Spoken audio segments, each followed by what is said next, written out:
এটা কোঠালিতেই থাকে নুৰ আমিনহঁতৰ 5জনীয়া পৰিয়ালটো শুকান মাছ বিক্ৰী কৰি পিতৃয়ে কোনোমতে চলাই আছে পৰিয়াল পঢ়াৰ বাবে পুত্ৰক দিব পৰা নাছিল প্ৰয়োজনীয় সুবিধা তাৰ পিছতো হাইস্কুল শিক্ষান্ত পৰীক্ষাত জিলিকিল পুত্ৰ আটাইকেইটা বিষয়ত লেটাৰ মাৰ্কসহ 91% নম্বৰেৰে উজলিল নুৰ আমিন আৰ্থিক দৈন্যতাই যে পঢ়াৰ ক্ষেত্ৰত কেতিয়াও বাধা হ'ব নোৱাৰে সেই কথা পুনৰ প্ৰমাণ কৰিলে নগৰবেৰাৰ নুৰ আমিনে টিউচন নোলোৱাকৈয়ে 91% নম্বৰ লাভ কৰি অঞ্চলটোলৈ সুনাম কঢ়িয়াইছে এইগৰাকী নুৰ আমিনে ভৱিষ্যতে চিকিৎসক হোৱাৰ সপোন পুহি ৰাখিছে নুৰ আমিনে আগলৈ তোমাৰ সপোন কি আছে কি ডক্টৰ লাইনত পঢ়িব আৰু ডক্টৰ হোৱাৰ সপোন আচ্ছা এই যে তুমি পঢ়া শুনা কিমান সময় কৰিছিলা পঢ়া শুনা 8 পৰা 9 ঘণ্টা আচ্ছা আৰু হিমান টাইম পঢ়া নাছিলো মানে প্ৰথমৰ পৰাই কৰি আছিলো আৰু আচ্ছা অলপ সময়তে আৰু এবাৰ কৰি ল'ব টিউচন লোৱা নাছিলে এটাও নাছিল টিউচন এইজন সুন্তলীৰ ৰহিম বাচ্চা ৰহিম নৱম শ্ৰেণীত থাকোঁতেই দুৰ্ঘটনাত পতিত হৈ মৃত্যু হৈছিল পিতৃৰ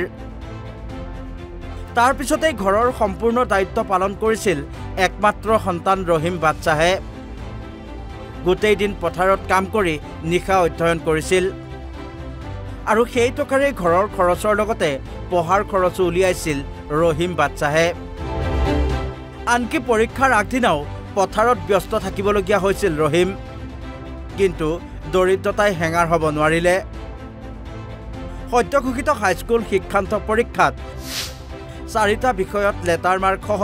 76.66% নম্বৰেৰে উজলিল ৰহিম বাচ্চা ৰহিমেও ভৱিষ্যতে চিকিৎসক হোৱাৰ সপোন পুহি ৰাখিছে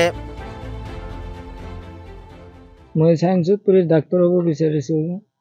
ভৱিষ্যতত মই যেন ডাক্তৰ হ'ব পাৰোঁ এই ক্ষেত্ৰত সকলোৱে আশীৰ্বাদ কৰে যেন এই মোৰ ভৱিষ্যতৰ পৰীক্ষাৰ আগৰ দিনা মই কষ্ট কৰি পৰীক্ষা দিব লগা হৈছে ৰাতি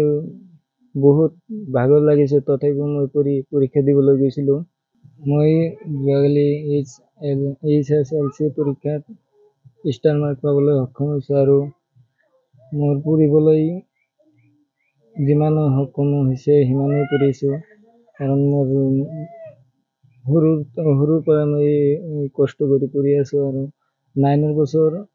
হাফ ইয়াৰলিত মোৰ দেউতাকে চুনতলিৰ পৰা গুৱাহাটীৰ যোৱা ৰাস্তাত এক্সিডেণ্ট হৈ ঢুকাইছে আৰু